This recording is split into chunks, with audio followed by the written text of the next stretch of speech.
Toledo using some new technology to battle tumors as new treatments aim to build off some previous advancements from the COVID-19 pandemic.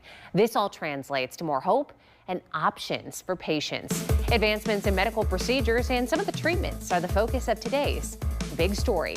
Well, doctors at the University of Toledo Medical Center are now able to remove tumors without ever picking up a scalpel. It's a non-invasive procedure that uses sound waves to destroy tumors. 13 Action News reporter Brianna Weaver joins us live from the UTMC campus to explain how this whole thing works. Brianna. Christina, it's called the histotripsy, and it can be found here at the University of Toledo's George Isaac Minimally Invasive Surgery Center. Since July, surgeons have been using it to treat liver and kidney tumors. Instead of cutting the tumor out, surgeons use an ultrasound to pinpoint the exact location. Then they use a second tool called a concave transducer. It's placed on the skin over the tumor, and it focuses sound waves that destroy the tissue. Dr. Puneet Sindwani is the chair of UTMC's urology department. He says treatment time depends on the size of the tumor. A 2 to 3 centimeter mass takes about 2 hours, including setup. Not only is the procedure easier for the team, it's also easier on the patient. We can serve these patients who are at high risk of anesthesia, patients who are poor risk for surgical candidates for one reason or the other. You can offer them these non-invasive treatments and have good outcomes. They don't have to travel all the way 250 miles to get this treatment. Dr. Sinwani tells me the UTMC surgical team is very specific and selective about which patients get this procedure. Coming up on Action News at 5:30, I'll share what makes a patient qualified for this procedure, according to Dr. Sinwani. Christina. All right, thanks, Brianna. Meanwhile, a new cancer vaccine delivering some hope in the fight against melanoma, the deadliest type of skin cancer. There's an mRNA vaccine that's personalized to each patient, and it's actually built from their own tumor. It teaches your immune system to recognize the unique genetic fingerprint of the cancer using the same technology as the COVID-19 vaccines. Now, when paired with an existing immunotherapy, the companies behind the shot say it's helped reduce the risk of cancer returning or spreading.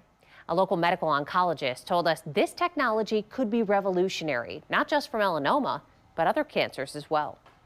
80% of the patients who are receiving this or who will receive this are expected to have their cancer being controlled, regress, shrinking the cancer. I hope, this new vaccine, will expand, to involve other malignancies, knowing that actually there are ongoing trials now, for lung cancer, bladder cancer, kidney cancer. The companies behind the vaccine still need to publish the full clinical trial results, including whether the shot helps patients live longer. And it's still unclear exactly when they will apply for FDA approval. Meanwhile, it's being called, quote, a turning point in the treatment for pancreatic cancer. The FDA has approved a drug offering some hope for patients that have advanced forms of that disease. Mandy Gaither has more on who's eligible for the treatment, how it works, and how much the drug company says it costs.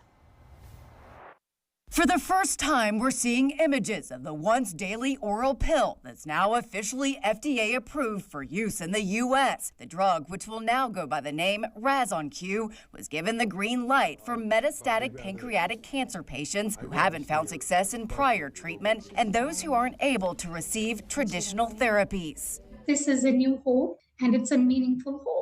Dr. Shafia Rahman with the Ohio State University Comprehensive Cancer Center has already been able to give this drug to eligible patients who are out of options and dying from the disease through the Expanded Access Program. In a large trial, patients who used the treatment lived for twice as long as those who got standard chemotherapy. We have not seen this amount of benefit from any drug in pancreatic cancer so far. The drug manufacturer Revolution Medicines says this is the first targeted cancer medication approved from a new class of drugs which targets what's called RAS mutations, which drive most pancreatic cancer cases. With FDA approval, the medicine is now available for prescriptions in the U.S. The manufacturer says a 30-day supply will cost wholesalers nearly $40,000. But what patients pay will depend on factors like insurance coverage, Medicare or Medicaid status, and assistance programs, which are available. Seeing this kind of improvement in the survival is really a game changer. I could just sit here to my phone. Well, another type of cancer that has over 300,000 U.S. women diagnosed this year alone is breast cancer. And all of the diagnoses, between 10 to 15%, are triple negative. That cancer is the focus of research being done at U Toledo as well. Experts warn triple negative has fewer treatment options and that it usually grows and spreads faster than other invasive breast cancers. Researchers at U Toledo say they're trying to make treating triple negative easier. Part of the research happening now includes cancer's resistance to chemotherapy. Those researchers are hoping that by silencing a protein considered a key driver of that resistance, they can restore the effectiveness of existing drugs without having to develop something new.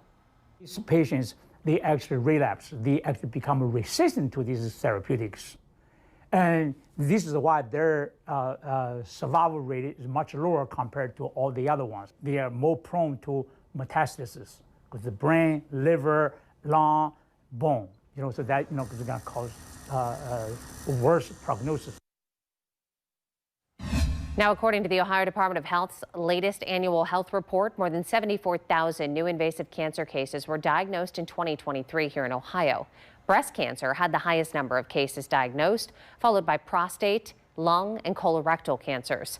In 2023, ODH says more than 24,000 people died of cancer in the state, and lung cancer was the leading cause of death, followed by colorectal cancer, pancreatic, and breast cancer. Meanwhile, in Michigan, just getting into a regular doctor's appointment becoming a growing issue for people who live there. The Michigan State Medical Society says nearly 1 in every 3 patients can't get in to see a primary care doctor when they need one. Now some state lawmakers say they have a plan to help fill the gap. Riley Connell explains the primary care transformation package. They're your first stop before you see a cardiologist, a physical therapist, or a surgeon. But the number of primary care physicians in Michigan is dropping fast, leaving patients with a critical gap. Well over 80% of physicians in Michigan, the number might have even increased since I last checked, are employed by a hospital system. It's basically now cost prohibitive to run your own practice. Carefree Medical CEO Dr. Farhan Bhatti says money is the root of the problem, from the cost of starting a private practice to skyrocketing medical school tuitions.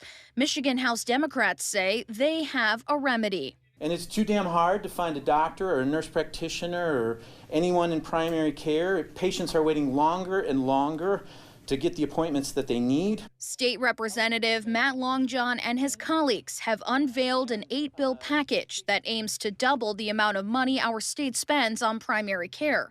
The bills would also establish a state commission on primary care access and expand programs to recruit and retain medical professionals. Several doctors are already backing the proposals. If we want better healthcare outcomes, lower healthcare costs, Michigan must strengthen the foundation of the healthcare system, and that is primary care. House Democrats say they expect 3 of the 8 bills will have bipartisan support, leaving them optimistic about their chance to send the legislation through the Capitol.